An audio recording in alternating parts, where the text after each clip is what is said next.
샬롬. 오늘도 주의 은혜와 평강이 여러분과 함께하기를 축복합니다. 오늘도 주님과 동행하시고 오늘도 말씀을 깊이 묵상하는 하루가 되시기를 주의 이름으로 간절히 축원합니다. 오늘 아침 하나님께서 우리에게 허락해 주신 말씀은 출애굽기 20장 18절에서 26절 말씀입니다. 온 백성이 천둥 소리와 번개와 나팔 소리를 듣고 산의 연기를 보았다. 백성은 그것을 보고 두려워 떨며 멀찍이 물러섰다. 그들은 모세에게 말하였다. 어른께서 우리에게 말씀하십시오. 우리가 듣겠습니다. 하나님이 직접 우리에게 말씀하시면 우리는 죽습니다. 모세가 백성에게 말하였다. 두려워하지 마십시오. 하나님이 당신들을 시험하시려고 나타나신 것이며 당신들이 주님을 두려워하여 죄를 짓지 못하게 하시려고 나타난 것입니다. 백성은 멀리 떨어져 서 있고 모세는 하나님이 계시는 먹구름이 있는 곳으로 가까이 갔다. 주님께서 모세에게 말씀하셨다. 너는 이스라엘 자손에게 이렇게 말하여라.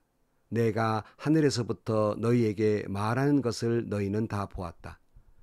너희는 나밖에 다른 신들을 섬기려고 은이나 금으로 신들의 상을 만들지 못한다. 나에게 제물을 바치려거든 너희는 흙으로 제단을 쌓고 그 위에 번제물과 화목제물로 너희의 양과 소를 바쳐라. 너희가 나의 이름을 기억하고 예비하도록 내가 정하여 준 곳이면 어디든지 내가 가서 너희에게 복을 주겠다. 너희가 나에게 제물을 바칠 제단을 돌로 쌓고자 할 때에는 다듬은 돌을 써서는 안 된다. 너희가 돌에 정을 대면 그 돌이 부정을 타게 된다. 너희는 제단에 층계를 놓아서는 안 된다.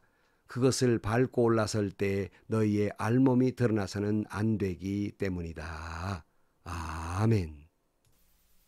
하나님께서 이스라엘 백성들에게 십계명의 말씀을 하실 때 백성들은 두려워 떨었습니다. 18절 말씀에 보면 온 백성이 천둥소리와 번개와 나팔 소리를 듣고 산의 연기를 보았다.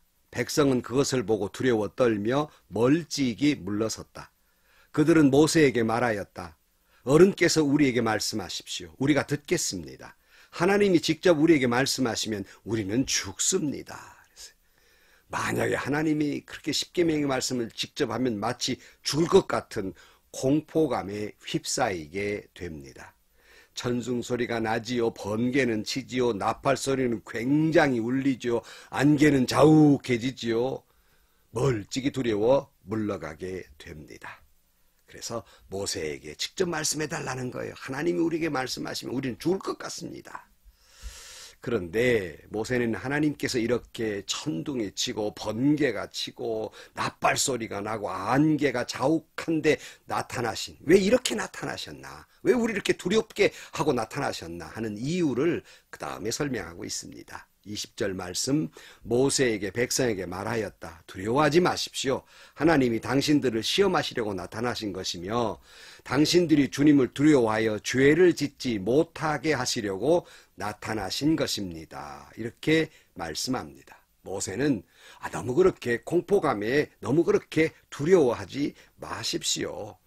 이렇게 하나님이 나타나신 것은 얼만큼 여러분들이 하나님의 말씀을 잘 듣고 실천할 수 있을지 이제 시험하신 것이고, 그 두려움 속에서 다시는 그런 죄를 짓지 않도록 율법의 말씀을 어기지 않도록 하시려는데 그 목적이 있습니다 하는 말씀이에요. 이 말씀 곧 무슨 말씀입니까? 하나님에 대한 경외심을 가지라 하는 거예요. 하나님에 대한 이런 두려움, 이런 경외심을 가질 때 죄를 짓지 않게 된다는 거예요. 그러니까 하나님의 목적은 공포심에 두려워 떨면서 그렇게 살라고 말씀하고 있는 것이 아니라 그러기 때문에 죄를 짓지 못하도록 하려는데 목적이 있다는 겁니다. 그런데 이렇게 하나님을 두려워할 줄 모르는 사람은 죄를 그냥 지어요. 하나도 두렵지 않아요. 그리고 죄를 급기야는 죄로도 알지 못해요. 이런 경우가 생기기 때문입니다. 저번에도 말씀드렸습니다마는 여러분은 하나님을 두려워하십니까?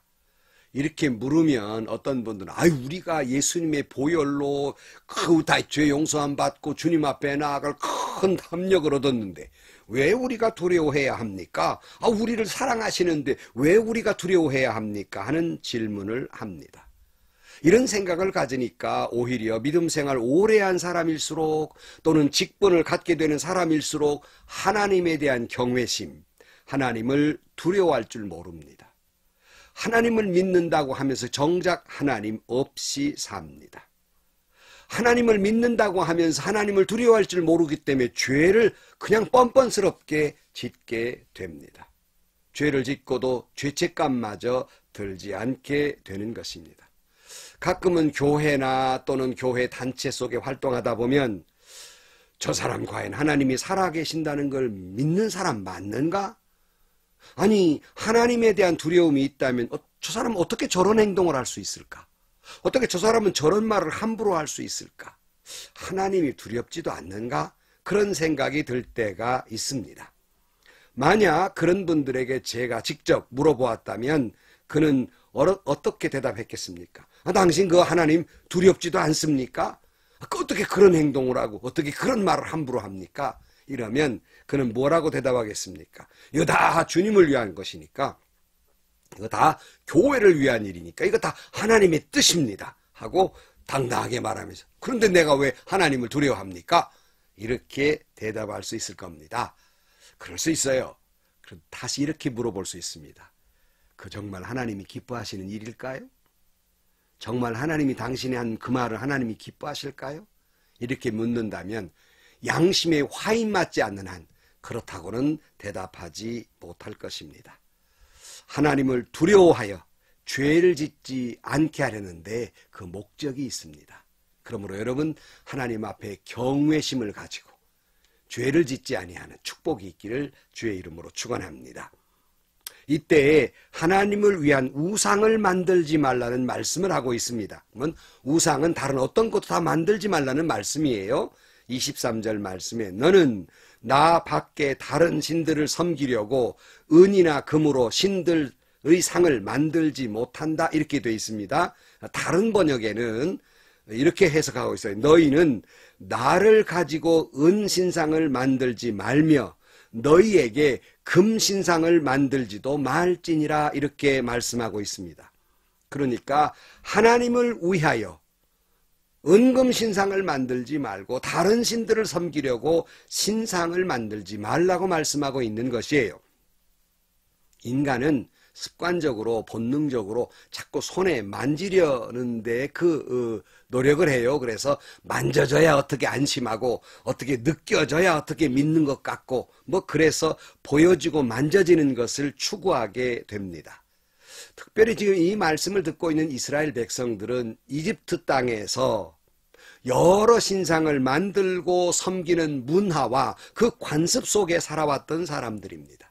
그러니 하나님의 신상을 만들어버리면 그들은 금방 여러 신상 가운데 하나 있는 신이라고 여길 것이 분명하기 때문에 나를 위해서는 아무런 신상도 만들지 말라.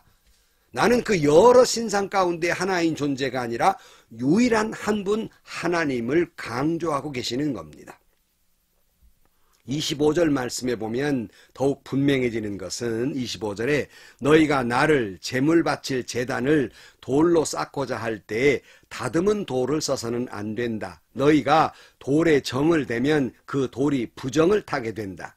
너희는 제단의 층계를 놓아서는 안 된다. 그것을 밟고 올라설 때에 너희의 알몸이 드러나서는 안 되기 때문이다. 이렇게 말씀해요. 그러니까 예배를 드리기 위해 제단을 쌓기 위해서 이제 제단을 쌓는데 정을 대지 말고 다듬지 않은 돌로 그렇게 세우고 또 층계를 만들지 말라. 층계를 높이 만들지 말라. 그런 말씀을 해요. 왜 이런 말씀을 하고 계실까? 바로 이것은 제단의 우상화를 막는 일입니다. 요즘 교회를 한번 보십시다. 요즘 교회를 보면 교회를 지으면서 온갖 치장을 다 합니다. 온갖 치장으로 다듬고 고가의 재료를 사용하고 외국에 수입한 돌도 사용하면서 최고급의 교회를 짓고 하나님의 집이니 이렇게 져야 한다는 그런 논리에 의해서 교회를 짓습니다. 물론 참 아름다운 교회, 참 보기도 좋지요. 그러나 혹시라도 이것이 오늘 본문의 말씀을 정면으로 어기게 되는 일은 아닌가를 생각해 보아야 합니다. 저는 여러 교회를 가서 설교할 기회가 있는데 어떤 교회 가보면 너무 강단이 높고 그 높은 강단에 또 설교하는 설교단은 더 높아서 너무 높은 것을 경험하게 됩니다. 물론 이것은 사람들이 잘 보이도록 하려는 목적도 있지만 강단의 권위를 높이려는 목적도 있는 것입니다. 바로 이것이 제단의 우상화입니다. 다시 말씀드립니다. 교회를 아름답게 가꾸는 거야 좋은 일이지만 혹여 이 제단을 우상화하는 것은 아닌가. 그러기에 하나님께서 제단을 만들 때 다듬지 않는 돌로 만들어라. 제단을 만들 때 너무 계단을 높이 만들지 말아라 하고 말씀하고 있는 거예요. 근데 인간은 어때요? 얼마나 우상화 만들기를 좋아하는지 예컨대 성경에 성령이 비둘기같이 임했다. 그러니까 교회마다 교회 강대상의 의자나 강대상에다가 비둘기 모양을 세워놓고 난립니다. 예수님이 나는 포도나무요 하셨다고 가자 교회 의자나 제단에다가 포도나무 형상을 만들라고 난립니다. 성령이 불처럼 임했다 그러니까 교회마다 어떤 교회의 어떤 상징이나 배지를 만들 때 다 그들 불꽃이 없으면 마치 이단처럼 생각되는 그런 지경에 이르게 됩니다. 여러분 이게 우상화 아니고 무엇입니까? 십자가도 그래요. 저는 강단에 십자가 있는 걸 좋아합니다. 물론 십자가의 은혜를 믿는 것이지 십자가를 섬기는 것은 아닙니다. 가끔 이렇게 영화를 보면 악령을 물리칠 때 막 십자가를 막 이렇게 대서 악령을 물리치는 걸 봅니다. 여러분 악령이 물러가는 건 십자가의 문양이 아니라 예수의 이름으로입니다. 저도 십자가를 좋아해서 여러 가지 상징적인 여러 가지 모양의 십자가가 있지 않습니까? 사실 저는 다듬지 않은 모양 그대로의 십자가를 참 더 좋아하는데요. 거기서 그 십자가의 의미를 생각하고 은혜를 받습니다마는 그렇다고 십자가를 섬기진 않습니다. 십자가에 입을 맞추고 십자가를 섬기지 않습니다. 그것은 우상화나 같은 것이기 때문입니다. 오해 마십시오. 저는 십자가의 은혜를 너무너무 사랑합니다. 그러나 십자가 그 문양을 사랑하지는 않습니다. 섬기지는 않습니다. 우상화하지는 않습니다. 혹 우리도 오늘 우리가 섬기는 교회에 강단의 우상화가 있는지 없는지를 살펴보아야 할 일입니다. 24절 말씀 나에게 제물을 바치려거든 너희는 흙으로 제단을 쌓고 그 위에 번제물과 화목제물로 너희의 양과 소를 바쳐라. 너희가 나의 이름을 기억하고 예배하도록 내가 정하여 준 곳이면 어디든지 내가 가서 너희에게 복을 주겠다. 이렇게 말씀해요. 그러니까 하나님의 이 말씀을 기억하고 하나님을 경외하고 정말로 인간적인 어떤 방법이나 수단이나 이런 걸 다 배제하고 온전히 주님이 정해준 곳이라면 가서 예배하면 하나님은 어디서든지 주님께서 복 주신다고 약속하고 있습니다. 결론으로 말씀드립니다. 여러분 진정 우리 마음속 깊은 곳에 하나님에 대한 경외심, 하나님을 두려워하고 사랑하는 마음을 가지고 죄를 짓지 않기를 주의 이름으로 축원합니다. 그리고 그 어떤 것도 우상을 만들어서는 안 됩니다. 그 어떤 것도 교회가 우상이 되어서는 안 됩니다. 그 본질을 잃어버린 채 우상화해서는 안 되는 것입니다. 다시 한번 우리는 신령한 마음으로 주님 앞에 순수한 마음, 진실된 마음으로 하나님 앞에 예배드리고 어디든지 예배드리는 곳에 복주마 약속하셨으니 하나님의 복을 누리며 살아가는 여러분들이 되시기를 주의 이름으로 간절히 축원합니다. 기도하시겠습니다. 하나님 아버지, 어느덧 신앙생활 오래 하다 보면 신앙마저 매너리즘에 빠져서 이래도 흥 저래도 흥 하나님을 두려워하는 마음마저 없어진 채 죄를 쉽사리 짓는 경우가 참 많습니다. 우리 마음속에 하나님의 경외심을 갖게 하시고 그 경외심으로 하나님 앞에서 죄를 짓지 않게 하여 주옵소서. 너희가 예배하는 어느 곳이든 가서 복주마 약속했으니 늘 예배를 생명처럼 여기게 하시고 주님이 예배 속에 주시는 축복을 누리며 살아가는 저희들이 되게 하여 주옵소서. 예수님의 이름으로 기도하옵나이다. 아멘. 여러분, 신임재의식 속에 살라는 말은 하나님이 늘 지켜보고 계시다는 걸 잊지 말라는 거예요. 그 말은 하나님에 대한 경외심을 갖고 살라는 겁니다. 오늘 또 하나님을 향한 경외심을 가지고 여러분 하나님의 말씀대로 살고 하나님의 축복을 누리며 살아가는 저와 여러분들이 되시기를 주의 이름으로 간절히 축원합니다.